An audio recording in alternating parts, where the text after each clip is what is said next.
السلام علیکم ورحمۃ اللہ وبرکاتہ۔ میرے محترم بھائیوں، بہنوں اور سوشل میڈیا پر مجھے سننے والے دوستوں، آج میں آپ کے سامنے اس موضوع پر بات کرنے کے لیے حاضر ہوا ہوں جو ہماری دنیا، ہماری آخرت اور ہمارے پورے معاشرے کی بقا کا ضامن ہے۔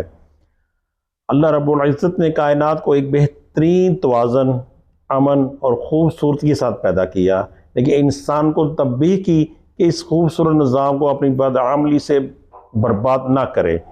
قرآن مجید کی سورۃ العنکبوت آیت نمبر 36 میں حضرت شعیب علیہ السلام کی زبان سے اللہ تعالی حکم فرماتے ہیں، ان کے منہ سے یہ الفاظ نکلواتے ہیں، اور زمین میں فساد مچاتے نہ پھرو۔ میرے دوستو، فساد صرف ہتھیار اٹھا کر لڑنے کا نام نہیں ہے۔ آج کے دور میں فساد و برائی کی شکلیں بدل چکی ہیں۔ جب ہم سوشل میڈیا پر بیٹھ کر کسی پر جھوٹی تہمت لگاتے ہیں تو ہم زمین پر برائی پھیلا رہے ہوتے ہیں۔ جب ہم کسی کی عزت اچھالتے ہیں، کسی کا حق مارتے ہیں، ملاوٹ کرتے ہیں یا ظلم دیکھ کر خاموش رہتے ہیں تو ہم اسی قرآنی حکم کی نفی کر رہے ہوتے ہیں۔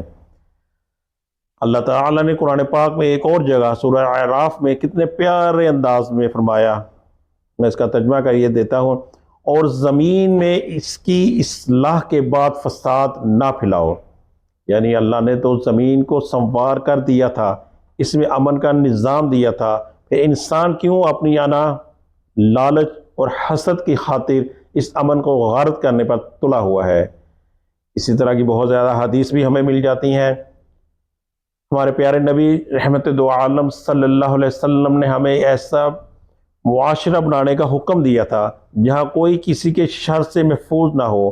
آقائے دو جہاں صلی اللہ علیہ وسلم کا فرمان عالی شان ہے، المسلم من سلم والمسلمون من سانت والیدہ، مسلمان وہ ہے جس کی زبان اور ہاتھ سے دوسرا مسلمان محفوظ رہے۔ یہ صحیح بخاری کی میں حدیث مبارکہ آپ کے سامنے بیان کر رہا ہوں۔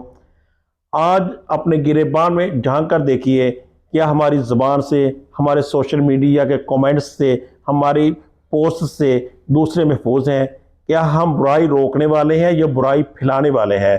ایک اور جگہ حضور اکرم صلی اللہ علیہ وآلہ وسلم نے سخت الفاظ میں تنبیہ فرمائی، وہ شخص قطعاً جنت میں داخل نہیں ہوگا اس کا پڑوسی اس کی برائی اور شر سے محفوظ نہ ہو۔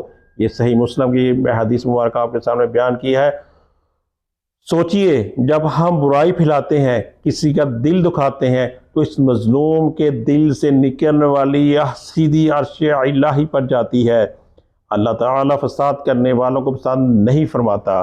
آج ہمارے معاشرے میں جو بے برکتی ہے، جو پریشانیاں ہیں، جو اضطراب ہے، وہ اسی وجہ سے ہے کہ ہم نے اجتماعی طور پر زمین پر برائی اور فساد کو عام ہونے دیا۔ ہم اچھائی کے دعوت دینے کی بجائے برائی کا حصہ بن جاتے ہیں۔ میرے عزیز دوستو، وقت آ گیا ہے کہ ہم جاگ جائیں۔ سوشل میڈیا پر یہ جو ویڈیو آپ دیکھ رہے ہیں، یہ صرف سننے کے لیے نہیں ہے، یہ اپنے اندر تبدیلی لانے کے لیے ہے۔ آج عہد کریں، ہم اپنی ذات سے کسی کو تکلیف نہیں پہنچائیں گے۔ ہم اپنے ہاتھ سے اور زبان اور کی بورڈ کا استعمال صرف خیر اور امن پھیلانے کے لیے کریں گے۔ ہم زمین پر فساد مٹانے والے بنیں گے، پھیلانے والے نہیں۔